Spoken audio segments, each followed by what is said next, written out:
You're watching the Isaiah Factor Uncensored.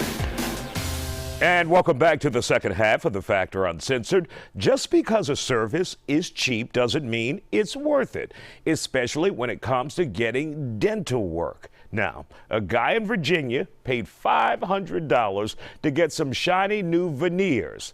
The photo on the left is the before picture, and the right are the yellow-ass results. I can't believe they did this guy this. Obviously, he's disappointed in the service from that questionable dentist he found online. And I don't even think it was a real dentist. And she made it clear she wasn't a dentist. An actual dentist told me these kind of procedures may help you save money, but end up hurting your health in the long, boy, look at that, in the long run. Ooh. So, Dr. Jordan, what the hell is going on? You know, this guy signed up for veneers and he ended up with like gold teeth from the 70s. What the hell was that?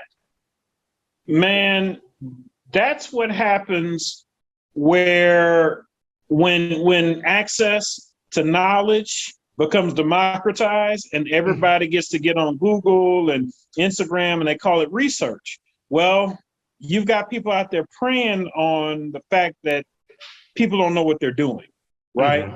So what that is, it's supposed to be composite veneers, which is basically a lesser quality product of porcelain veneers as we know them, right?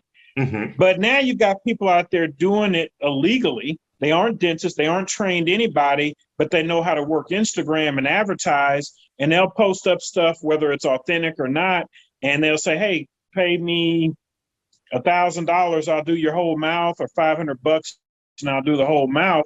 But that's not what it is. Veneers range from $500 per tooth for porcelain all the way up to $2,000 per tooth for porcelain, depending on who's doing it. You know, right. A composite should be about $400 per tooth, you know, for the composite. But what you are looking at is when you have somebody doing it in the kitchen or the garage or storage unit. Man, that was a damn kitchen, all right. That was under the shade tree. And so for those who come to you after going to the shade tree dentist or fake dentist, they end up having to pay more to you as well, right? Yes. Now, I actually don't charge anything extra to take all this mess off because we got to cut through it anyway. But I know a lot of my colleagues and other dentists would call the ignorance tax or whatever, but it is a little bit more work for us to take off something done incorrectly, you know. And what happens is these people, I don't know how to get the material, number one. So the material's already knockoff because most of the stuff that we order for dental use, we have to supply our dental license. So if these people aren't dentists, the stuff is probably expired as well, or it's not legitimate material. So that's another aspect that people don't really take into consideration, you know.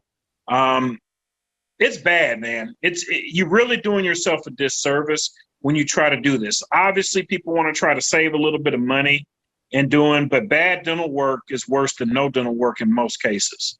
Now, could you essentially do yourself long-term harm or damage as a result of going to someone who's not a real dentist to get this type of work done?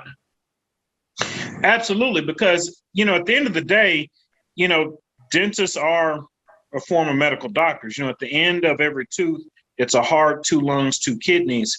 It's nothing to play with. You know, people kind of get in the mindset that you like Mr. Potato Head, put this on, now I'm gonna put this on, and now we're gonna shave, you know, and that's flawed. That's a flawed way of thinking. You know, on the cosmetic aspect of it, looking bad is the tip of the iceberg. That's the best case scenario, is that it just doesn't look right. Right. Worst case scenario is that you end up causing jaw issues, because when they put this stuff on top of the teeth, they're ignoring the principles of occlusion. So now you got people cocked open, you know, when they're talking, they're doing like this because their mouth can't even close down all the way. So over time, that ends up stretching out the ligaments and fibers and the muscles in the jaw joint, which 2-3 years from now, you're like, I got this click. Oh, I must be stressed out. I must be grinding. It wouldn't be the junk dental work I had done by somebody in the kitchen 3 years ago, because that's how long it would take to distort your TMJ. Then you could also have the issue where they end up changing the anatomy of everything. So your gums is harder for you to keep clean. It sets up a sequelae of gingivitis, which then leads to periodontitis. Now that's the bone loss. Now the teeth loose. And guess who's in dentures or looking for implants now? All because they should have spent the money up front to do it right or leave it alone. Right. You know? And for those who are saying, well, the actual dentist is too expensive, there are options out there where you can get financing for those products that you want, right? Right. So it's a couple of things. You've got obviously CareCredit. CareCredit tends to be fairly stringent on the credit requirements, and it's no coincidence that there's a socioeconomic target for the patients that are getting this bogus shade tree dental work, right? Mm-hmm. So CareCredit there may not be an option, but offices like mine and some of my other colleagues, we offer split payments for patients, you know, and then, hey, maybe you don't need to get the whole mouth done at one time, you know, how about doing the top first? How about doing the bottom first? Or at least if you keep it paired, you can be a work in progress, you know? Right. But what gets people trapped and suckered is the fact that these folks are on Instagram and advertising. And I'm going to tell you what the rebuttal to this is. Some people are going to be talking about, oh, well, I'll just go to Columbia or somewhere to get it done.